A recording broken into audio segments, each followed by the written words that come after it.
Cold, night falling, and winds from the north drove us apart. The deep boiled up, and its wallowing sent the sea brutes wild. Okay, so obviously there was a lot of commotion happening in the water. And he's saying that kind of from underneath the sea, things were boiling up, and its wallowing sent the sea brutes, right, other sea monsters in the water, sent them wild.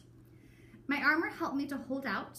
My hard ring chainmail, right, his armor, hand forged and linked, a fine, close-fitting filigree of gold, kept me safe when some ocean creature pulled me to the bottom.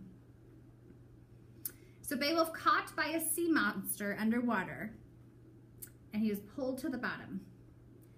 Pinioned fast and swathed in his grip, I was granted one final chance. My sword plunged, and the ordeal was over. Through my hands, the fury of battle had finished off the sea beast. Okay, so that's when he did defeat the sea beast by sword. Go and get your highlighter out again, please, and highlight this quote here. It says, time and again, foul things attacked me. This is still Beowulf talking. Lurking and stalking, but I lashed out, gave as good as I got with my sword. My flesh was not for feasting on. There would be no monsters gnawing and gloating over their banquet at the bottom of the sea. Okay, so many monsters attacked him. And then he says, instead, in the morning, mangled and sleeping, the sleep of the sword, they slopped and floated like the ocean's leavings. From now on, sailors would be safe.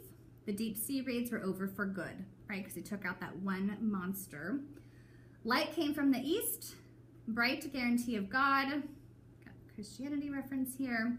And the waves, let's go ahead and flip the page. Oh, not that page. Got it.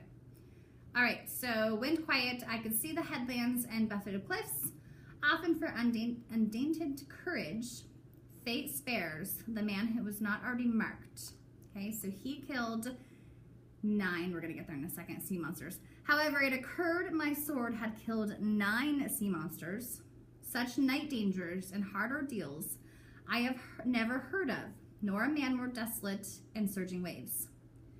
But worn out as I was, I survived. Came through with my life.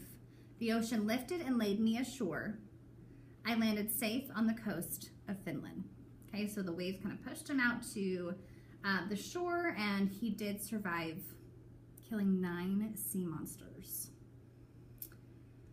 Okay.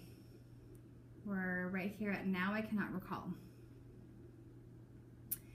Any fight you entered, Unferth, that bears comparison.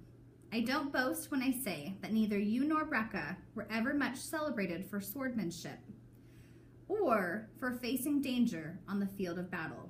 Okay, so again, Beowulf's kind of calling Unferth out, saying, were you ever in a fight? What have you done, right? You killed your own kith and kin, his own men. So for all your cleverness and quick tongue, you will suffer damnation in the depths of hell. The fact is, Unferth, if you were truly as keen or courageous as you claim to be, Grendel would never have gotten away with such unchecked atrocity, attacks on your king, right? If you were that great, Grendel still wouldn't be here, right? That's why I'm here, to fight this battle as well. Havoc in Harrowit and horrors everywhere, but he knows he need never be in dread of your blade, making mizzle of his blood, or a vengeance arriving ever from this quarter. From the victory's shieldings, the shoulderers of the spear, he knows he can trample down you Danes. Okay, let's go to the next side, and we are almost through with this reading. To his heart's content, humiliate and murder without fear of reprisal, but he will find me different. Okay, and this is Beowulf talking about Grendel. I will be the one to stop him, is what he's saying there. I will show him how Geats shape to kill in the heart of battle. Then whosoever wants to may go bravely to mead, that when morning light, scarfed in sun dazzle, shines forth, and from the south, and bring another daybreak into the world. Then the gray-haired treasure giver was glad. So this is talking about Hrothgar. I have right above it that he's elderly now. We have to remember that right when he became king, he was probably mid-30s, 40s. And then it was 12 years of Grendel attacking. So he's getting to be an older man, especially for this time period. So Hrothgar was glad, right, that Beowulf was here and he was saying how he was going to defeat Grendel.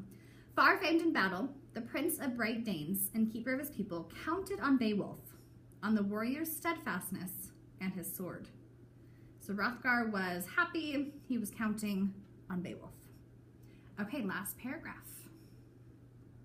The feast continues until Wealhtheow, Hrothgar's queen, we haven't been introduced to her yet, comes in and serves mead to the warriors. With the queen's cup in hand, Beowulf makes a formal boast, restating his intention to fight Grendel in a battle to the death. At the end of the feast, Hrothgar leaves Harrowit in Beowulf's care, and he again states his intention to fight Grendel barehanded, right, without weapons.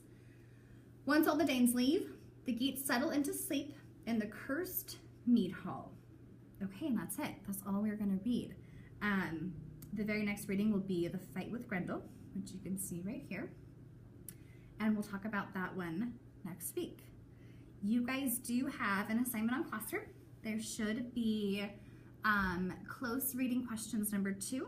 And go ahead and look at those. There's a due date on Classroom. And if you have any other questions, be sure to let me know. I will see you guys on Tuesday. No, I see you on Wednesday. Don't have school Monday. Don't see you Tuesday. I'll see you guys next Wednesday. Okay? Have a good weekend.